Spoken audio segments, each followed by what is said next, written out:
crap, I need my keys.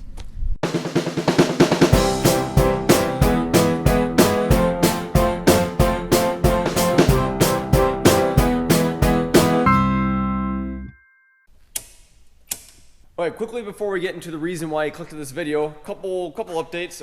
I've been at college for the past week and a half, week and 3/4-ish, and some things have changed, not a whole lot. Well, the 9870 is back. You guys know in the last video, the farm equipment tour video, the 9870 was at the dealership. Well, it's back.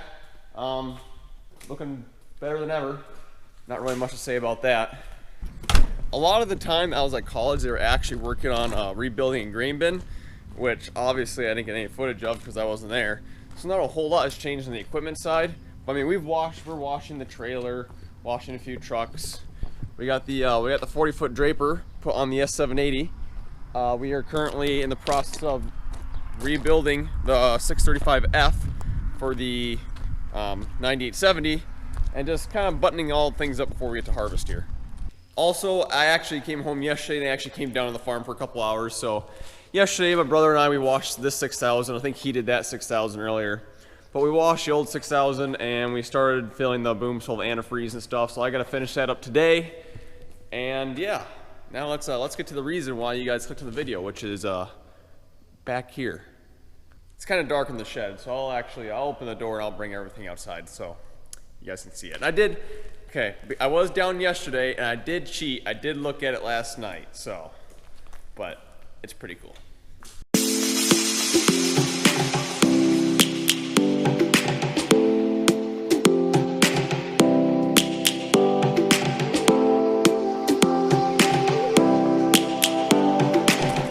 Okay, here it comes.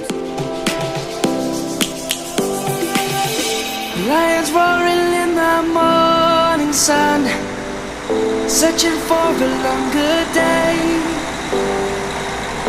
People feeling like the light has just come.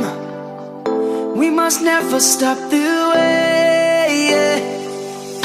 Birds chirping and I hear my name, grasping into a life. Life is happy but it's so insane. We must merely make a start. Savannah. Before I give you guys a tour and compare this tractor to the 9530, let me explain something. We were not planning on buying this at all. If I had known that we were going to buy this tractor, I would have waited in a week to do my my fall equipment tour video. But because you know this wasn't on it. But the price was right and it just kind of happened. So what this tractor is doing is it is replacing our Cat 865E. So our Challenger Cat MT 865E, whatever it is it's a lease tractor. It was a 5-year lease and it ends in like 2 or 3 months, okay?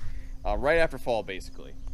And we've been looking for like a year and a half trying to figure out what we're going to replace that Cat tractor with. And we were looking at older tractors like the B and C series, and we were looking at maybe another 9530T or even like a 9630 or 9620T. And everything was so expensive for what it was, and we weren't willing to pay the price for that old equipment, because especially the old Cat tractors, those things bring a premium because of that Cat engine. But anyways, we were not even looking at anything remotely this new, and we just happened to spot one on auction, and we were looking at it, and the price seemed right, so we ended up getting it. Couple quick things. First of all, this is a used tractor. We did not buy it new. That would be ridiculously expensive. That'd be, let me think. I think a new tractor would be well over $500,000, which is just impossible. But so we bought this used. It has 500 hours on it. It's a 2018 model, and second of all, it has the Cummins motor in it, which we were really concerned about at first because all our other tractors have the John Deere PowerTech motors in them, and we've had really good luck so far. But I do know that the John Deere PowerTech motor that was in the 9570rt had a lot of issues, especially with turbos overheating. The turbo would overheat in those tractors and warp the side of the hood, and they had a lot of head issues too. So we were kind of concerned about the Cummins motor at first, but after we called a couple people around us that own a 9570, and after we contacted a few service managers at a couple dealerships, everyone had really good words about it, so we decided to try it out. Now the tractor does not come with front weights. but it did come with front weights on the front hub of the tracks, which is kind of nice. We've never had that before. As you can see, the 9530T does not have that, but we have the weights up front. I can almost guarantee you that we will be custom fabricating some rock boxes to go in the front of it. Those are super nice. And yeah, it's just really pretty. Let's check out the cab. Oh, one thing that I'm not very excited about with this tractor is this. This is actually our first tractor other than our cat tractor that takes DEF fluid. But that's besides the point. You ain't gonna get around that. Now this is the newest tractor that we have. So the cab actually is a fair amount different. Even though John Deere's cabs haven't really changed since 1995. But that's good because it was a great cab in 1995 and it still is.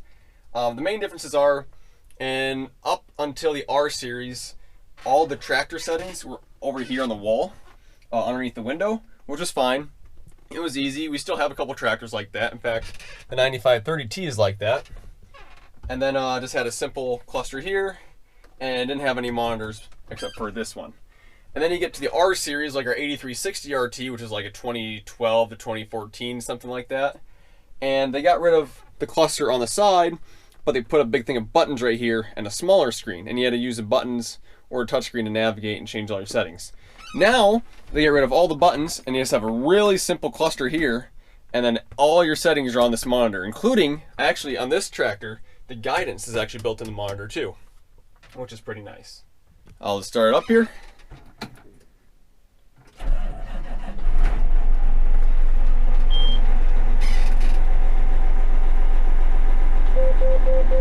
As you can see,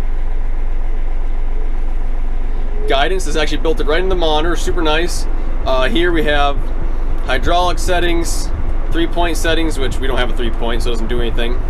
Engine settings, 519.3 hours. More settings, transmission. Transmission is something I'm gonna get into. If anyone knows exactly how to use this transmission or like what the benefits are, let me know, because I've driven it around a little bit and I'm gonna drive around again. But sometimes it auto shifts, sometimes it doesn't, and the F1, F2 is really screwing me up. It's like an IVT power shift hybrid.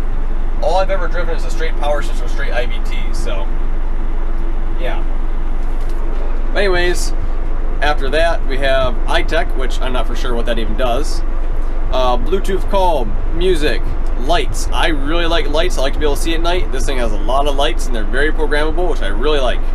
You have air conditioning and heating, and so on and so forth. Also, this is our first tractor with a built-in fridge, which is kind of nice. The S780 is a built-in fridge, but this is our first tractor for built-in fridge. What else? Is there anything else back here? That must be the settings for the fridge. Heated seats. That's up and down. Heated seats, which I don't need right now. And yeah, this usual manual spot, I guess. And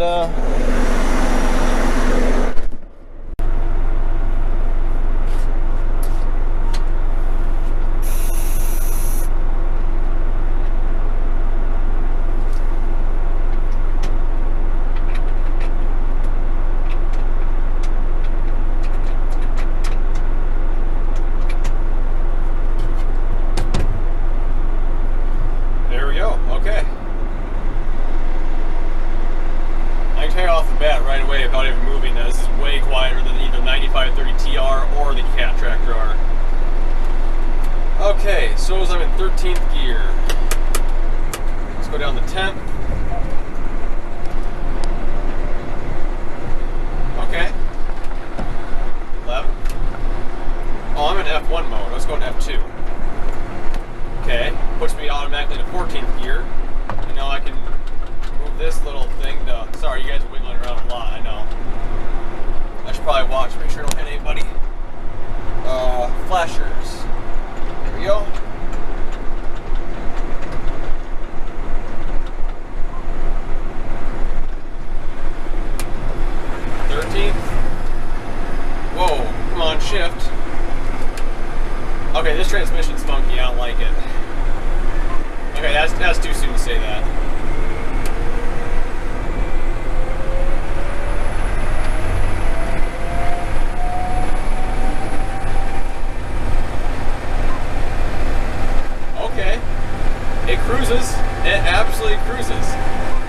The fastest tractor we had before this was our 8335R or 8320R, which both go 26 miles per hour. This one currently, on tracks, is going 27 in 18th gear, full throttle, which is actually pretty impressive. And it's actually really smooth. Alright, I'm gonna go head back to the shop. So, okay, it shows I'm in 11th gear.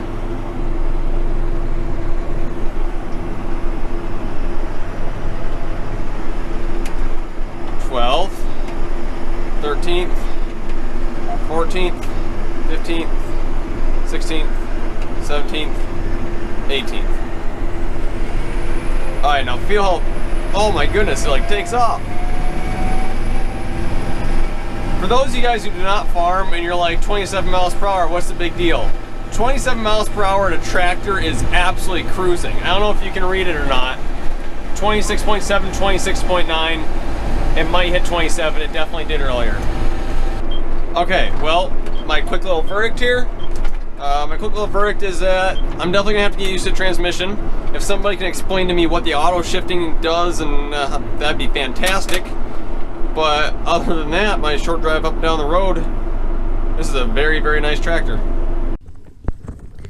So like I hinted at the beginning of the video, on our sprayers here we put antifreeze through them. And the reason we do that is because it gets cold in Minnesota and we don't have a heated shed to keep our sprayers in all winter long.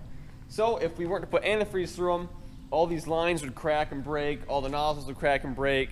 If the pump had water in it, that would break. The tank could possibly break. Lots of bad things can happen with sprayers and freezing. So you run antifreeze through the whole sprayer. It's a very common practice. And you know, it's kind of like winterizing your RV or your camper or your, I don't know if they put antifreeze through boats. I'm not for sure on that one. But anyways, we did that yesterday, but there's a couple more precautions I have to make here quick. One, I have to empty out the, I just said the word, the pump. Big brain time. I have to empty out the pump. I gotta take all the filters off just to make sure that nothing bad happens to them. And then I will probably take all the drop nozzles off too and store them inside just to make sure that these don't crack.